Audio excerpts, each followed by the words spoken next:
This is a conversation with Eric Wolterstorff. Hi, Eric. Hi, Serge. So, you're interested in social trauma. What does that mean? Social trauma is concerned with how do societies respond, what are the dynamics at work in societies that have been subjected to traumatic events or extreme sustained stresses, so war, natural disasters, and so on. And you apply a framework that's not just society, but you're interested also in theories like family systems, so there's something that's more of a preoccupation that therapists can relate to.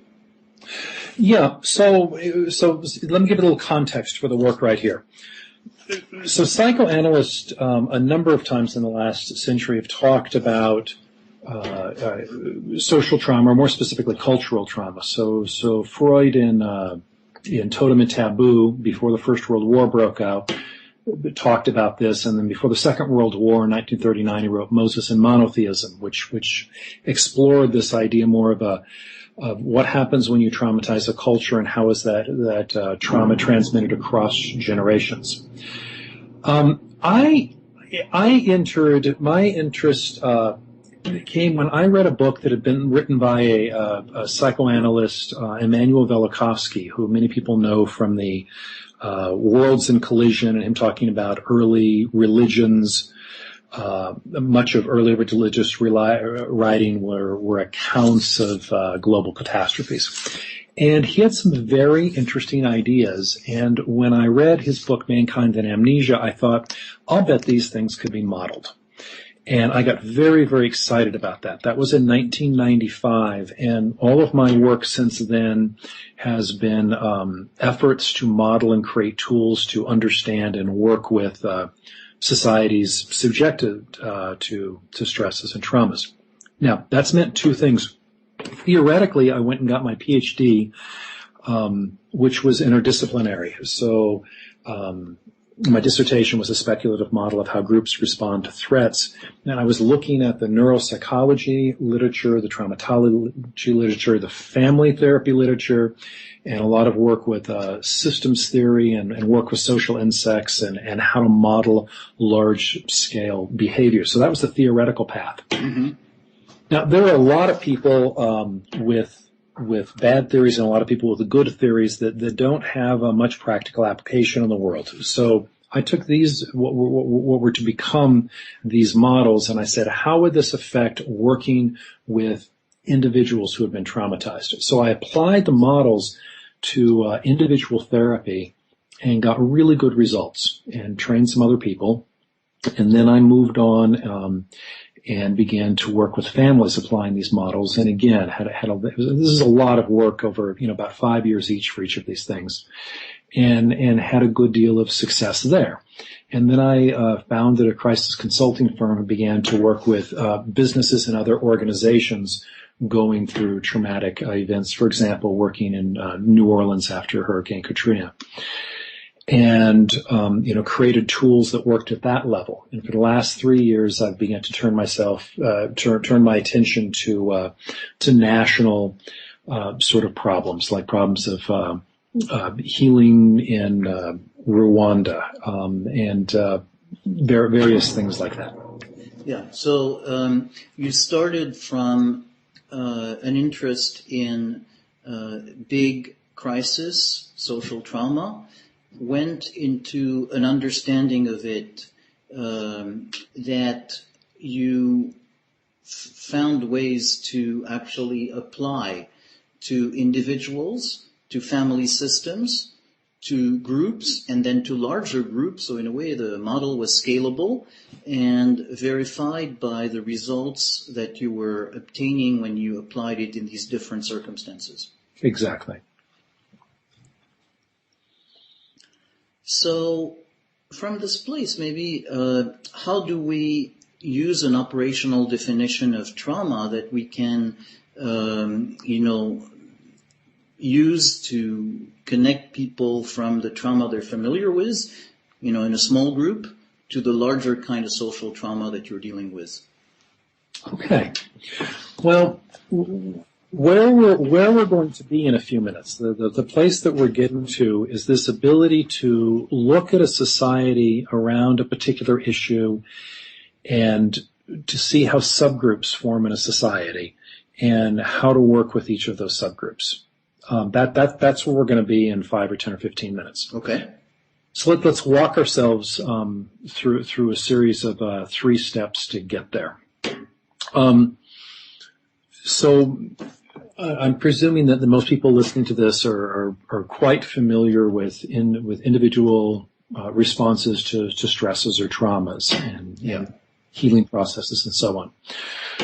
Okay, so when we work as a therapist with a client and there's some degree of trust or safety in the relationship, and we do some form of exposure therapy with an adequate amount of skill, then we can help that traumatic experience to integrate, and there should be a lessening of symptoms and so on.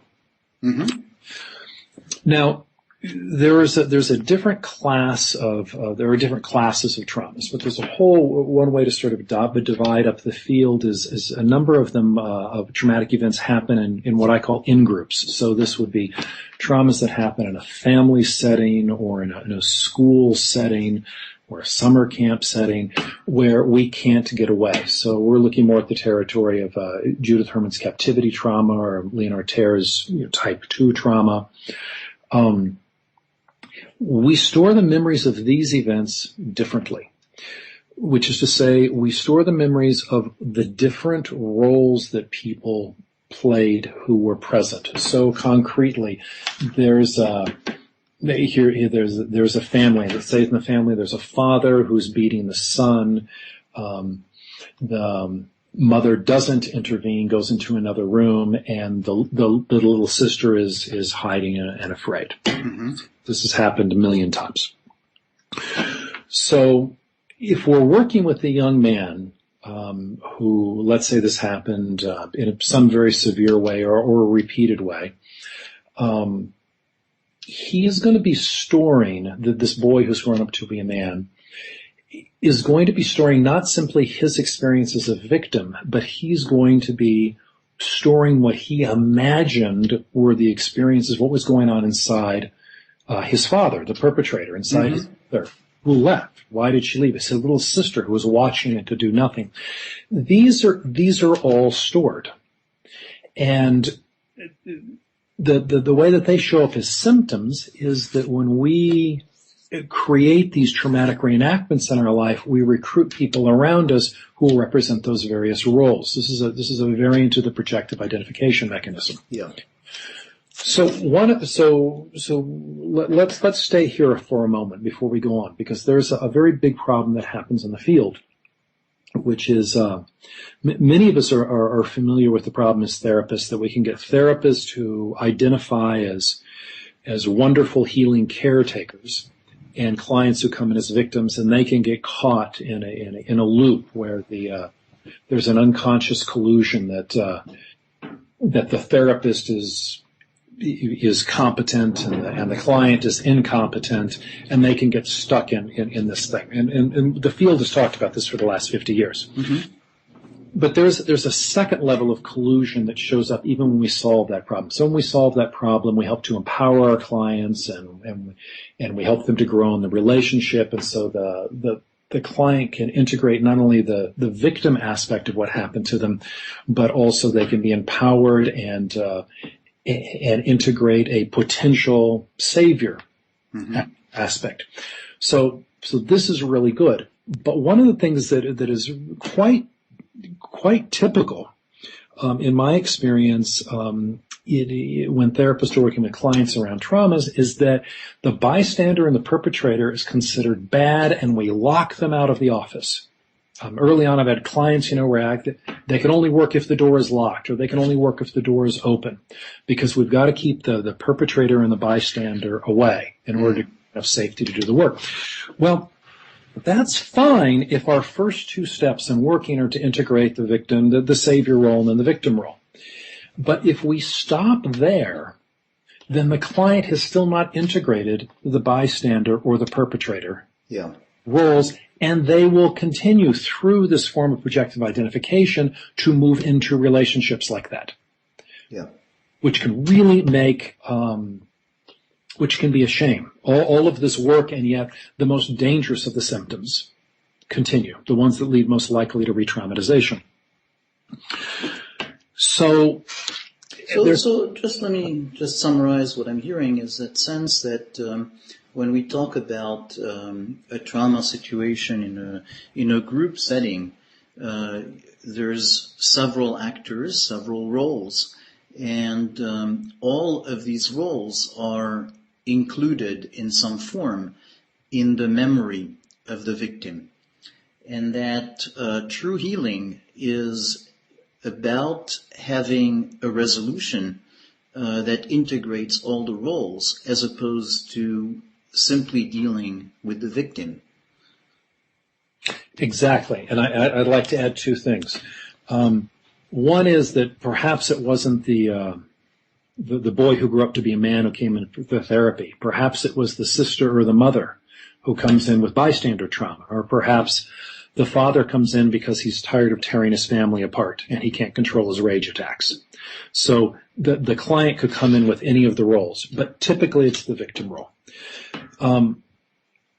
One other thing that can happen here that can be really unfortunate side effect and insidious is that if we're working with somebody who's had a lot of trauma and we're working with them for over a period of time, and that person is in a relationship, probably before they came in to see us as therapists, they were projecting onto their partner, savior and bystander and perpetrator. Mm-hmm. Now they're coming in to get therapy, and we've got, and we don't know any better as therapists, and we only work with the savior and the victim roles. And by doing that, and by empowering our client and also as therapists holding the savior role, as time goes on, we actually pull away, we reduce the savior transference that the client is having on their partner, which leaves their partner only with bystander and perpetrator transference. Mm-hmm. And so it's a very old story that people can come into therapy, they're getting work to heal, and then they discover all of these problems in their marriage or with their partner, which, and of course, many, many times they're quite true. But what can be happening is that actually we're pulling away by sort of stealing the positive transference with the partner and leaving only the negative transference. Nothing is objectively changing in the marriage, but the marriage is now being torn apart because our client is now only having negative transference with their partner. Yeah. And they could lose the greatest support in their life. So this is an implication. So it's a very nice way to summarize the unintended consequences, yes. Perverse consequences of the therapist as a savior, is to actually steal that part of the projection that the client would have, say, on their spouse or other resource in their environment, and then weakens their environment. Exactly. Now, this takes us to the second step. So this basic dynamic, though not talked about in terms of PTSD, was talked about for decades by the family therapy specialist and in that literature. And if we take these four post-traumatic roles of savior, victim, bystander, and perpetrator, they correlate very, very nicely and for very good reason with, for example, I'm going to use slightly different names for them, but the Bowenian family roles of the caretaker, what he calls the overfunctioning. So the savior becomes the caretaker. The victim becomes the identified patient. The bystander becomes the distancer, the person in the family who leaves the room whenever there's tension, quite often the father. And the perpetrator becomes the outsider, who could be the black sheep in the family. And so these patterns, after enough repeated traumas, in enough traumatic environments, regardless of whether we were the victim or the perpetrator or the savior or the bystander, can be, they can be perpetuated in family systems as habits. Yeah, people learn their roles. Right? Okay. So that's step 2. Now we can take the next step, which is societies do the same thing. And Bowen talked about this. And in many ways, my work is about trying to go out and rigorously model what this next step is of how this shows up in societies and what we can do about it. So that's the setup for where my work is. So in a way, you're going to take us through these 4 roles, showing how they happen at the societal level. Right. Okay. Mm-hmm. So let's just start with the sort of easiest. We can talk about overcoupling and undercoupling. So a threat happens in a society. Let's say when Hurricane Katrina hit New Orleans, then that impacted the country. Or when we're right here at the anniversary this weekend of the 9/11 attacks. So when the Twin Towers and the Pentagon and then the other plane that went down, when that occurred, in both those cases, we're going to be responding as individuals all across the country. So the initial response is an individual response. Mm-hmm. So our response could be, the 5 responses are, there are 4, we were talking about 4 roles before. We've got 5 responses, though. We've got rational, which means that people respond to the threat appropriately. Now, that's as opposed to what I'm about to list, or the other possibilities. Mm-hmm. The savior response is to run and try and help. Now, that's usually a good response, but it's not necessarily a good response. Because if we have a critically important job and we stop doing it to run and try and solve another problem, we can create more problems. So, like, if an ambulance drives crazily through traffic to save someone and they cause 4 wrecks on the way, they've caused more damage than have saved by saving the one person. You see what I'm saying? Yeah. So very clear, very beautiful example of how something that's normally useful to be a savior can actually, if a knee-jerk reaction, not be in reality and therefore be dysfunctional. Right. And saviors will tend to become fixated on one or a handful of problems, of threats. And what's good is they're working on them, they're helping society by working on them, but they will tend to lose the ability to assess how important their threats are related to other threats. So there's a very big example of this happening right now with the Tea Party talking about debt and the long-term financial stability of the United States. They're talking about other things, but let's pick that one theme. That's true. Mm-hmm. That is a threat. But how do we balance that against the need for federal deficit spending to kickstart the economy? Right. How do we trade, right? And we could list 8 or 10 other things that might be as or more important. And when we become fixated on a particular position, the question isn't, does this problem need to be solved? Because the answer is yes. You can say, well, we have to weigh out, we have to prioritize when we spend our resources, we have to do that in a balanced, prioritized way.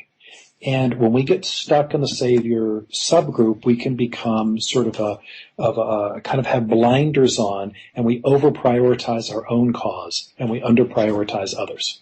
Yeah. Okay. So that's the mildest of this sort of subgroup trance. Mm-hmm. I like, by the way, when you call it a trance. Mm-hmm. That feels very much like a way to capture the fact that it's not focused on reality, but it's something intervening to filter reality. Right. And so when behavioral economists talk about risk aversion, for example, then they're talking about how people have a propensity to attach too much importance to a risk or too little importance. I don't think if I phrase that accurately, but if they did the math, then they would make a different choice than their instinct or their first assessment tells them to do. They'll be inappropriately cautious or, inappropriately risky. That's what happens in this savior trance is they apply too much weight to the particular thing that they're focused on. Mm-hmm. So when we have more stress in a system, then a second group forms, a second subgroup forms, which is the victim subgroup. And the victim subgroup feels that they're unable to solve the problem, but they feel the problem is very important. So they cast themselves at problems that are much larger than they can solve. This is the typical profile of a nonprofit organization or an NGO. They take on problems that are immense. We're going to solve, we're going to stop malaria in Africa. Well, for the Gates Foundation, that's probably an appropriate goal in terms of size. But for anyone else, we can become overwhelmed by attempting to boil the ocean, as the phrase goes. Right. So the victim subgroup tends to feel overwhelmed. There are too many things. If we listen to Pacifica Radio, for example, which is an activist left-wing radio station or radio network. So they're going to be talking about corruption and problems all day long. And one can get more and more anxious and actually lose capacity to do something by living too long purely in that world because it can be overwhelming. Yeah. So you're not talking about victim in the sense of just in a factual statement, this person was the victim of this or that, but you're talking about a role where there is re-traumatization by focusing on things that are impossible to solve and therefore constantly recreating the sense of powerlessness. Right. That's right. Whereas, I'm going to jump to the punchline if somebody says, what do we do about this? And one of the things that we do is we attempt to recruit people from one subgroup into the next. And they can only move one subgroup at a time, as will be very obvious.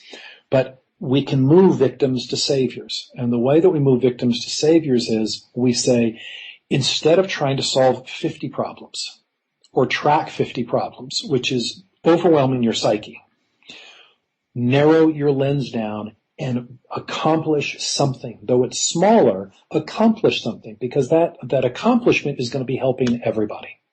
Yeah. So they can move from victim to savior. Beautiful.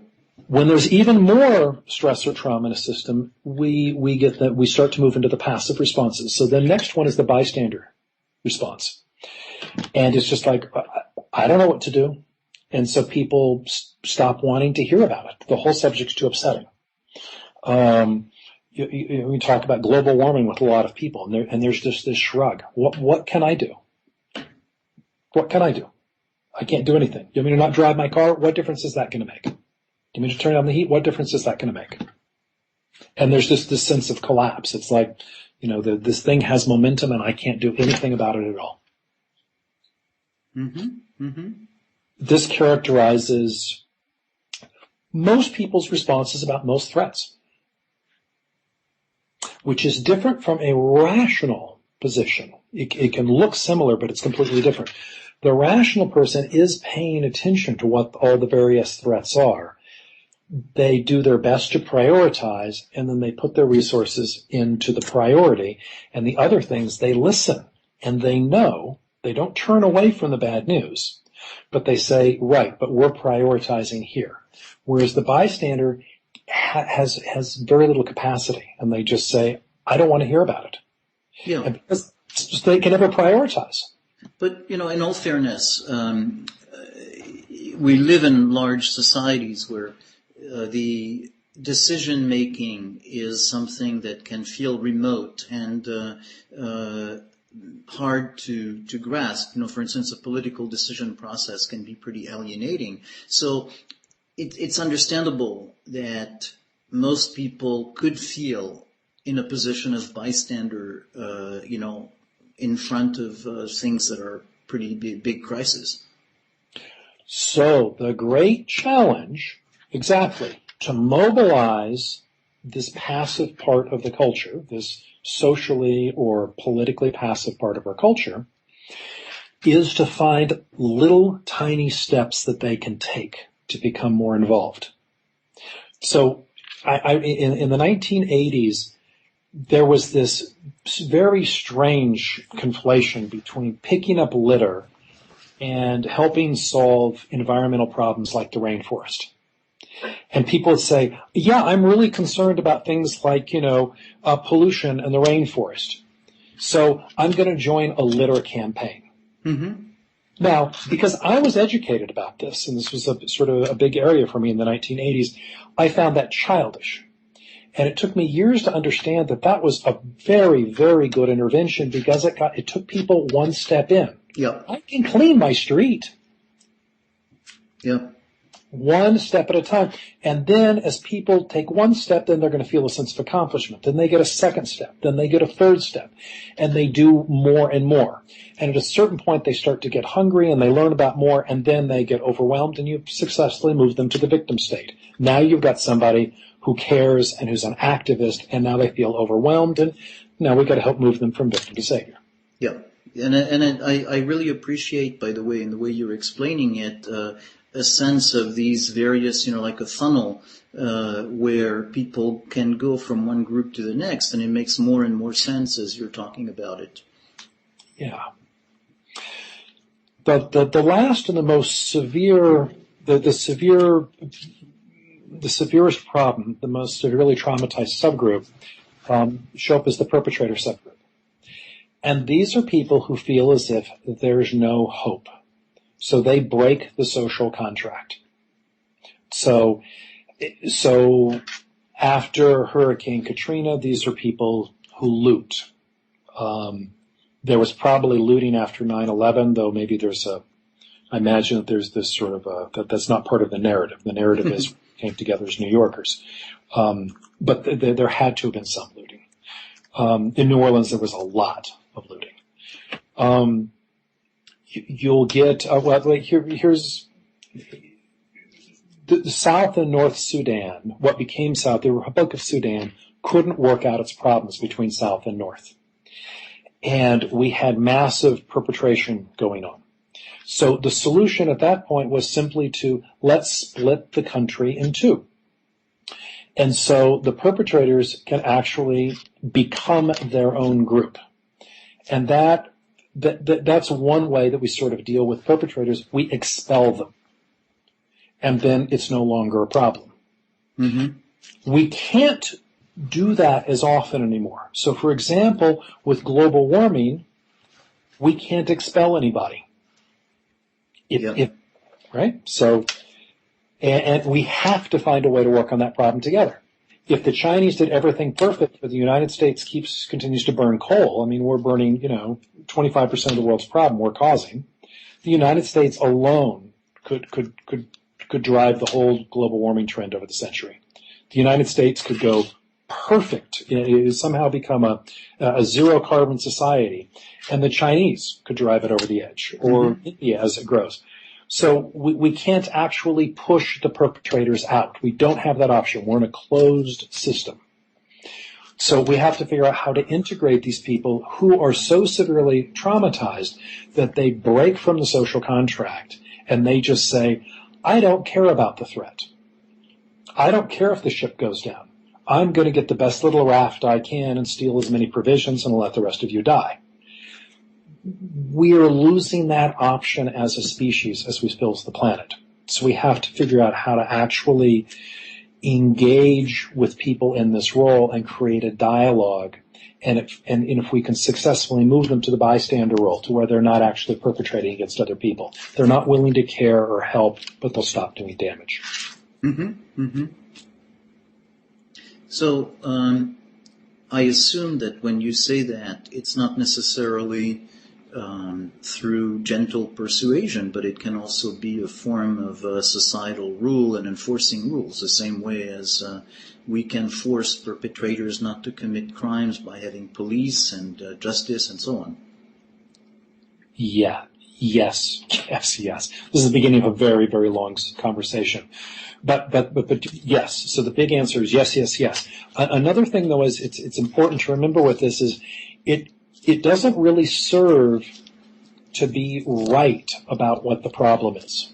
So to know what the problem is, what the factors are that lead to global warming or if you're sitting on the answer to a kind of an algae that can create as much oil as petroleum, it doesn't matter if you have that opinion. Enough people in a society have the opinion that it's recognized as a solution and that people start to embrace it.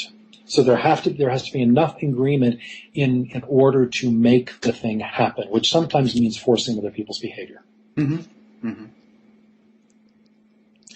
So, as we are coming to the end of the conversation, I think it will be very clear to people who listen to this that this has barely begun to scratch the surface of the subject of social trauma, but I feel like you've done a wonderful job of setting a background for it.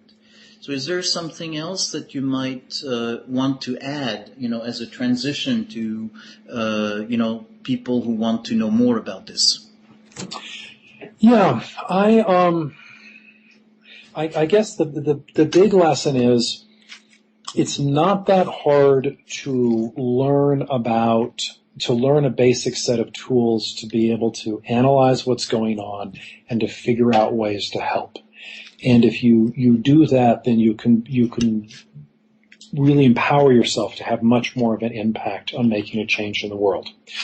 We're about to split one website into two, and what will be the shiftingculture.com website, there's a shiftingculture.com right now, but in the next month or two that's going to split in the new website, and it will be dedicated to resources on this, where to go for other readings, things to explain.